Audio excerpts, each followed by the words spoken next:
저는 엘리어 스펜서입니다. 지난 20년간 국제방산 산업의 냉혹한 현실을 날카로운 시선으로 분석해 온 군사 전문 저널리스트죠. 최근 미국의 유력 언론사로부터 한국 방위 산업의 급성장에 대한 심층 취재 요청을 받았습니다.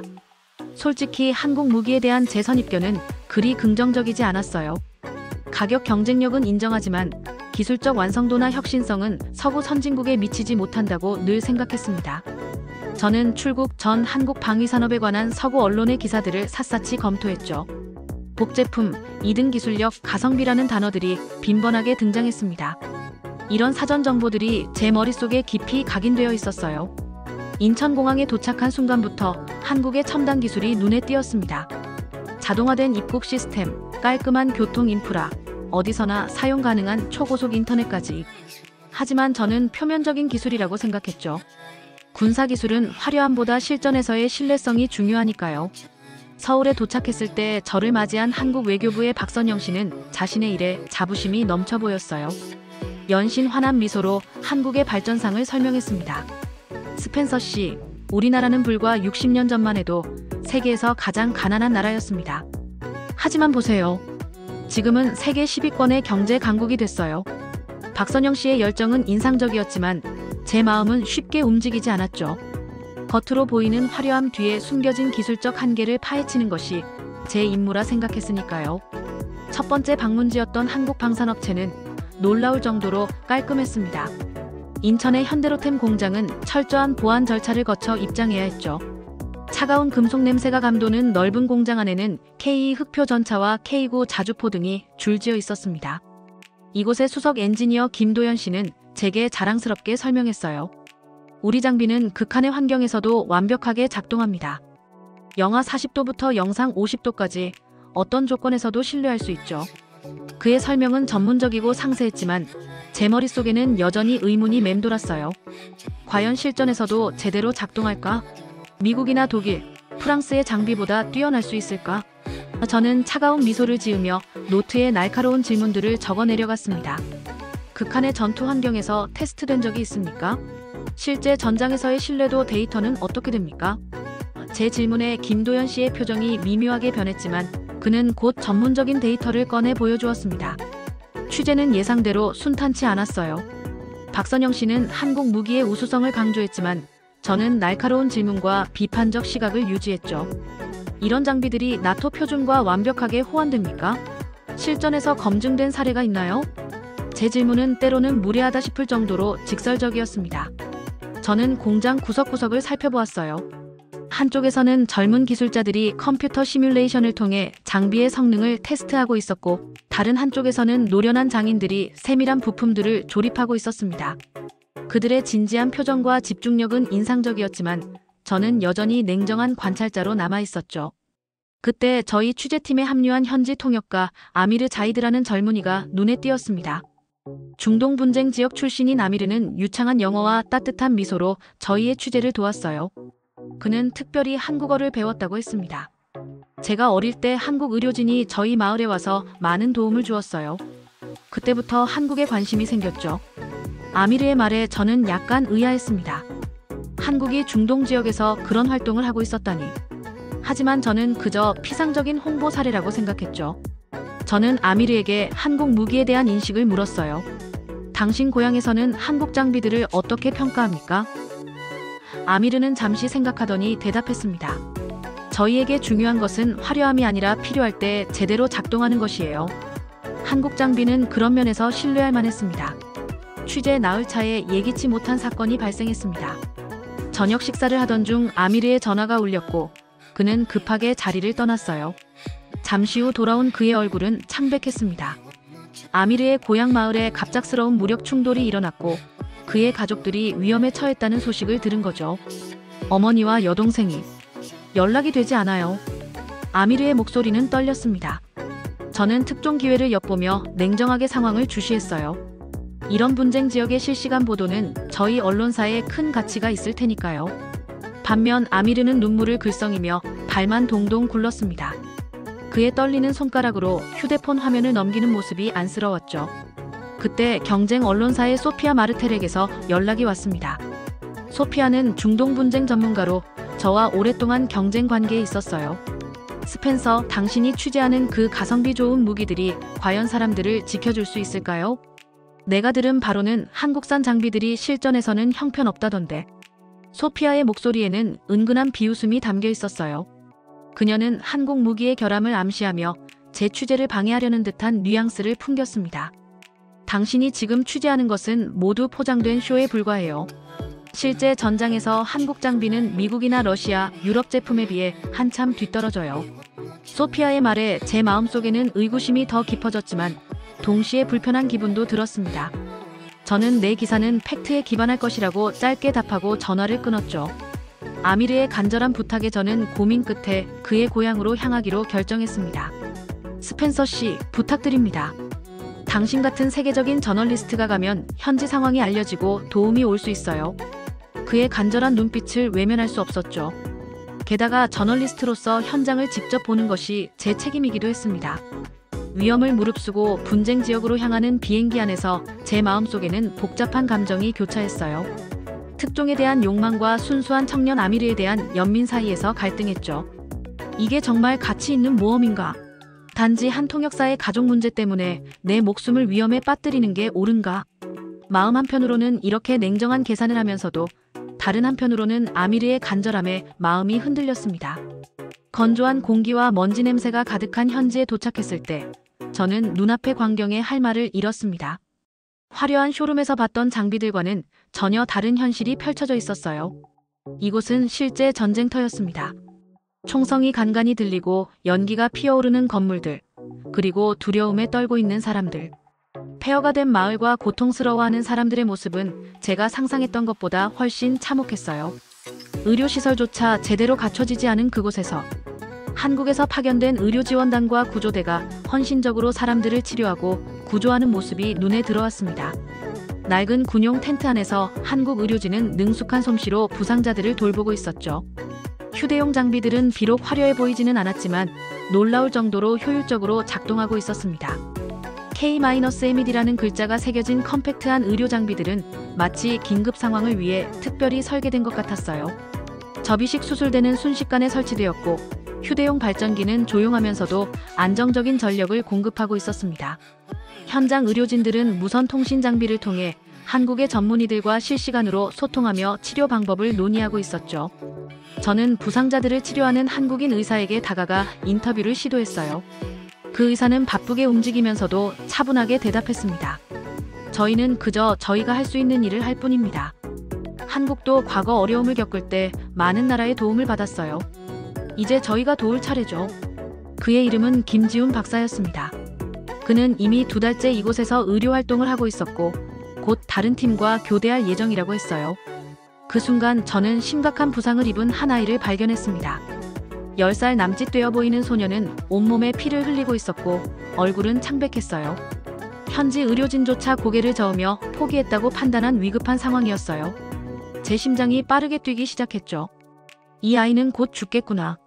제 머릿속에는 아이의 모습이 제 카메라에 담겨 전 세계에 퍼져나갈 참혹한 전쟁의 상징이 될 것이라는 냉정한 계산이 스쳐 지나갔습니다. 그때 한국 의료팀의 한 간호사가 단호하게 앞으로 나섰어요. 김 박사님, KES-7을 준비해주세요. 그녀는 한국에서 가져온 응급 의료 키트를 꺼내 능숙하게 사용하기 시작했습니다. KES-7이라 불리는 이 장치는 휴대용 생체 신호 모니터링 시스템이었습니다. 간호사의 손길은 차분하고 정확했어요. 그녀는 아이의 몸에 여러 센서를 부착하고 소형 주입 장치를 통해 약물을 투여했습니다. 이 아이는 내부 출혈이 심해요. 하지만 아직 희망이 있습니다. 간호사의 표정은 진지했지만 그녀의 목소리에는 확신이 담겨 있었습니다. 그들은 특수 개발된 지혈제와 휴대용 초음파 장비를 사용해 정확하게 출혈 부위를 찾아내고 치료하기 시작했어요. 놀랍게도 아이는 점차 안정을 되찾고 마침내 희미하게나마 숨을 쉬기 시작했습니다. 제가 그토록 평가절하했던 한국의 의료기술과 헌신이 한 아이의 생명을 기적적으로 살려낸 것이었죠. 그것도 전쟁터의 한가운데서 최소한의 장비만으로 말입니다. 그들의 장비는 화려하거나 크지 않았지만 정확히 필요한 기능만을 담고 있었어요. 마치 이런 극한 상황을 위해 특별히 설계된 것 같았습니다. 냉정한 계산을 하면서도 다른 한편으로는 아미르의 간절함에 마음이 흔들렸습니다. 건조한 공기와 먼지 냄새가 가득한 현지에 도착했을 때 저는 눈앞의 광경에 할 말을 잃었습니다. 화려한 쇼룸에서 봤던 장비들과는 전혀 다른 현실이 펼쳐져 있었어요. 이곳은 실제 전쟁터였습니다. 총성이 간간히 들리고 연기가 피어오르는 건물들, 그리고 두려움에 떨고 있는 사람들. 폐허가 된 마을과 고통스러워하는 사람들의 모습은 제가 상상했던 것보다 훨씬 참혹했어요. 의료시설조차 제대로 갖춰지지 않은 그곳에서 한국에서 파견된 의료지원단과 구조대가 헌신적으로 사람들을 치료하고 구조하는 모습이 눈에 들어왔습니다. 낡은 군용 텐트 안에서 한국 의료진은 능숙한 솜씨로 부상자들을 돌보고 있었죠. 휴대용 장비들은 비록 화려해 보이지는 않았지만 놀라울 정도로 효율적으로 작동하고 있었습니다. K-MED라는 글자가 새겨진 컴팩트한 의료 장비들은 마치 긴급 상황을 위해 특별히 설계된 것 같았어요. 접이식 수술대는 순식간에 설치되었고 휴대용 발전기는 조용하면서도 안정적인 전력을 공급하고 있었습니다. 현장 의료진들은 무선 통신 장비를 통해 한국의 전문의들과 실시간으로 소통하며 치료 방법을 논의하고 있었죠. 저는 부상자들을 치료하는 한국인 의사에게 다가가 인터뷰를 시도했어요. 그 의사는 바쁘게 움직이면서도 차분하게 대답했습니다. 저희는 그저 저희가 할 수 있는 일을 할 뿐입니다. 한국도 과거 어려움을 겪을 때 많은 나라의 도움을 받았어요. 이제 저희가 도울 차례죠. 그의 이름은 김지훈 박사였습니다. 그는 이미 2달째 이곳에서 의료 활동을 하고 있었고 곧 다른 팀과 교대할 예정이라고 했어요. 그 순간 저는 심각한 부상을 입은 한 아이를 발견했습니다. 10살 남짓 되어 보이는 소녀는 온몸에 피를 흘리고 있었고 얼굴은 창백했어요. 현지 의료진조차 고개를 저으며 포기했다고 판단한 위급한 상황이었어요. 제 심장이 빠르게 뛰기 시작했죠. 이 아이는 곧 죽겠구나. 제 머릿속에는 아이의 모습이 제 카메라에 담겨 전 세계에 퍼져나갈 참혹한 전쟁의 상징이 될 것이라는 냉정한 계산이 스쳐 지나갔습니다. 그때 한국 의료팀의 한 간호사가 단호하게 앞으로 나섰어요. 김 박사님, KES-7을 준비해주세요. 그녀는 한국에서 가져온 응급 의료 키트를 꺼내 능숙하게 사용하기 시작했습니다. KES-7이라 불리는 이 장치는 휴대용 생체 신호 모니터링 시스템이었습니다. 간호사의 손길은 차분하고 정확했어요. 그녀는 아이의 몸에 여러 센서를 부착하고 소형 주입 장치를 통해 약물을 투여했습니다. 이 아이는 내부 출혈이 심해요. 하지만 아직 희망이 있습니다. 간호사의 표정은 진지했지만 그녀의 목소리에는 확신이 담겨 있었습니다. 그들은 특수 개발된 지혈제와 휴대용 초음파 장비를 사용해 정확하게 출혈 부위를 찾아내고 치료하기 시작했어요. 놀랍게도 아이는 점차 안정을 되찾고 마침내 희미하게 남아 숨을 쉬기 시작했습니다. 저는 그 광경을 믿을 수 없는 듯이 바라봤어요. 제가 그토록 평가절하했던 한국의 의료기술과 헌신이 한 아이의 생명을 기적적으로 살려낸 것이었죠. 그것도 전쟁터의 한가운데서 최소한의 장비만으로 말입니다. 그들의 장비는 화려하거나 크지 않았지만 정확히 필요한 기능만을 담고 있었어요. 마치 이런 극한 상황을 위해 특별히 설계된 것 같았습니다. 제 진솔한 보도는 많은 사람들의 인식 변화를 이끌어냈습니다. 한국에 대한 긍정적인 평가가 늘어나고 서방 국가들과의 새로운 협력 관계를 모색하는 움직임이 일어났어요. 특히 유럽 국가들에서는 한국의 의료기술과 재난 대응 시스템에 대한 관심이 급증했고 여러 공동 연구 프로젝트가 시작되었습니다. 제 기사가 나간 지 한 달 후 뉴욕의 유엔 본부에서 열린 국제평화유지군 장비 표준화 회의에 한국 대표단이 주요 연사로 초청받았죠. 저 또한 그 회의에 참석했는데 한국의 발표는 모든 참가자들에게 깊은 인상을 남겼습니다. 그들이 개발한 K-RES-CUE 시스템은 분쟁 지역에서의 민간인 보호와 의료 지원을 위한 새로운 표준이 될 가능성을 보여줬어요. 저 또한 이 변화를 통해 더욱 존경받는 저널리스트로 성장했고 한국과의 지속적인 교류를 이어갔습니다. 제가 방문했던 중동 분쟁 지역에 대한 후속 취재를 위해 다시 그곳을 찾았을 때 상황은 많이 달라져 있었어요. 한국의 지원으로 지역 의료센터가 설립되었고 주민들은 더 이상 외부 지원에만 의존하지 않고 자체적인 응급 대응 시스템을 갖추게 되었습니다. 아미르는 이제 그 의료센터에서 통역사로 일하며 지역 주민들과 의료진 사이에 다리 역할을 하고 있었어요. 그의 어머니는 완전히 회복되어 지역 여성들에게 한국어를 가르치는 작은 모임을 운영하고 있었죠. 스펜서 씨, 당신의 기사 덕분에 저희 마을에 더 많은 관심과 지원이 모였어요. 정말 감사합니다. 아미르의 말에 저는 오히려 제가 더 감사하다고 답했습니다. 이제 저는 한국을 단순히 가성비 좋은 무기, 생산국이 아닌 따뜻한 마음과 뛰어난 기술력으로 세계 평화에 기여하는 중요한 파트너로 인식하게 됐어요. 한국의 기술은 단순히 제품이 아닌 그것을 필요로 하는 사람들의 상황과 필요를 깊이 이해하고 해결책을 제시하는 철학이 담겨 있었습니다. 아미르와 박선영 씨와의 따뜻한 우정을 이어가며 저는 국경을 초월한 인간적인 연대의 소중함을 깨달았습니다. 박선영 씨는 이제 한국 외교부의 인도적 지원 특별 담당관으로 승진했고 전 세계 분쟁 지역에 한국의 도움을 전하는 중요한 역할을 맡게 되었어요. 그녀는 종종 저에게 이메일을 보내며 근황을 전했죠. 진실을 향한 제 여정은 앞으로도 계속될 것이고 이번 경험은 제 삶을 영원히 바꿔놓았어요. 이제 저는 단순히 사실만을 보도하는 것이 아니라 그 사실 뒤에 숨겨진 인간의 이야기와 가치를 찾아내는 저널리스트가 되었습니다. 그리고 그 여정에서 한국이라는 나라와 한국 사람들은 제게 소중한 스승이 되었죠. 저는 그 광경을 믿을 수 없는 듯이 바라봤어요. 제가 그토록 평가절하했던 한국의 의료기술과 헌신이 한 아이의 생명을 기적적으로 살려낸 것이었죠. 그것도 전쟁터의 한가운데서 최소한의 장비만으로 말입니다. 그들의 장비는 화려하거나 크지 않았지만 정확히 필요한 기능만을 담고 있었어요. 마치 이런 극한 상황을 위해 특별히 설계된 것 같았습니다. 옆에서 이 모든 과정을 지켜보던 아미르가 감격한 표정으로 말했습니다. 선생님, 저도 예전에 한국 의료진의 도움으로 목숨을 건졌어요. 그분들의 따뜻한 마음과 뛰어난 실력은 정말 특별합니다. 그제서야 저는 아미르가 왜 한국어를 배웠는지, 왜 그토록 한국인들을 존경하는지 이해할 수 있었습니다. 그것은 단순한 호감이 아닌 생명의 은인에 대한 감사였어요. 저는 조심스럽게 물었죠. 당신의 가족은 어떻게 됐습니까? 아미르는 한참을 말없이 주변을 둘러보더니 갑자기 한 여성을 가리켰어요. 저기 보이시나요? 저분이 제 어머니십니다. 그가 가리킨 곳에는 한국 의료진의 도움을 받고 있는 나이 지긋한 여성이 있었습니다. 다행히 어머니는 가벼운 부상만 입으셨어요. 여동생은 다른 마을로 피난 갔다고 합니다. 저는 계속해서 한국 의료진과 구조대원들의 헌신적인 모습을 지켜봤어요.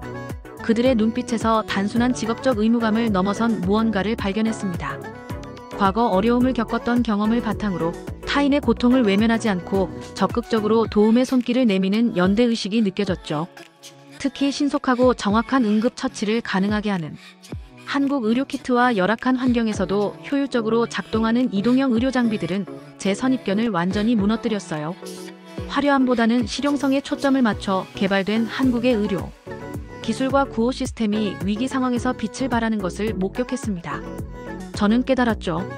겉으로 드러나는 화려함보다 실질적인 도움을 줄 수 있는 기술과 인간적인 헌신이야말로 진정한 가치라는 것을요. 다음 날 아침, 저는 의료 캠프 주변을 둘러보며 더 많은 한국인들의 활동을 목격했습니다. 한국 엔지니어 팀은 마을의 식수 시스템을 복구하고 있었고 다른 팀은 임시 학교를 설치하고 있었어요. 이런 세밀한 부분까지 신경 쓰는 그들의 모습이 인상적이었습니다. 한 엔지니어에게 다가가 물었어요. 이런 작업도 한국 정부의 공식 지원인가요? 그는 웃으며 대답했습니다. 일부는 그렇지만 많은 부분은 저희 회사와 직원들의 자발적인 기부로 이루어져요. 저희가 개발한 기술이 실제로 사람들을 돕는 모습을 보는 것이 가장 큰 보람이니까요. 분쟁 지역에서의 경험은 저에게 깊은 성찰의 시간을 갖게 했습니다. 자신이 속한 언론사를 포함한 서방 미디어의 피상적이고 때로는 편향된 보도 행태에 대해 다시 생각하게 됐어요. 가성비라는 단어로 폄하했던 한국의 기술력 뒤에는 수많은 사람들의 땀과 노력이 담겨 있었고 무엇보다 소중한 생명을 살리는 데 기여하고 있었습니다. 저는 자신이 가진 편견과 진실을 제대로 보지 못했던 오만함에 대해 깊이 반성했어요. 더 이상 냉철한 분석이라는가면 뒤에 숨어 진실을 외면할 수 없음을 깨달았죠. 언론인으로서의 책임감이 제 마음을 무겁게 눌렀습니다. 내가 지금까지 얼마나 많은 진실을 놓쳐왔을까? 라는 생각이 머릿속을 맴돌았어요. 마지막 날, 제가 떠나기 전에 김지훈 박사가 저를 불렀습니다. 스펜서 씨, 이것을 보여드리고 싶었어요. 그는 작은 태블릿을 들고 있었는데 거기에는 한국 본부와 연결된 실시간 의료 자문 시스템이 작동하고 있었어요. 저희는 현장에 있지만 서울의 최고 전문가들과 항상 연결되어 있습니다. 이 시스템 덕분에 저희의 의료 행위는 단순한 응급 처치를 넘어서죠. 한국으로 돌아온 저는 완전히 달라진 눈으로 한국의 방위산업과 문화를 바라보기 시작했어요. 더 이상 피상적인 정보나 서구 중심적인 시각에 갇히지 않고 직접 보고 느낀 진실을 바탕으로 기사를 써내려갔습니다. 키보드를 두드리는 제 손가락에는 이전과는 다른 확신과 열정이 담겨 있었죠. 한국의 기술은 화려한 스펙 경쟁이 아닌 실제 현장에서의 효용성에 초점을 맞추고 있다. 이는 단순한 비용 효율성을 넘어 기술의 본질적 목적에 충실한 접근법이다. 제가 쓴 첫 문장이었어요. 이어서 제가 목격한 의료 시스템, 구호 활동, 그리고 그 뒤에 숨겨진 한국인들의 헌신과 철학에 대해 상세히 적었습니다. 제 기사는 이전과는 확연히 다른 어조와 깊이를 담고 있었어요. 한국의 기술력뿐만 아니라 그 기술에 담긴 인간적인 가치와 헌신을 조명했습니다. 한국의 기술은 화려함을 추구하지 않습니다. 대신 실제 상황에서 작동해야 할 필요에 초점을 맞춥니다. 그들의 의료 장비는 극한 환경에서도 생명을 구할 수 있도록 특별히 설계되었으며 이는 단순한 가성비를 넘어선 혁신적 접근법입니다. 제가 쓴 기사는 큰 반향을 일으켰어요. 편집장은 처음에 의아해했지만 제 생생한 현장 사진과 증언들을 본 후에는 전면 기사로 실어주었죠. 스펜서, 당신이 이렇게 감정적인 기사를 쓸 줄은 몰랐소. 편집장의 말에 저는 웃으며 대답했습니다. 사실만 썼을 뿐입니다. 제가 본 진실이니까요.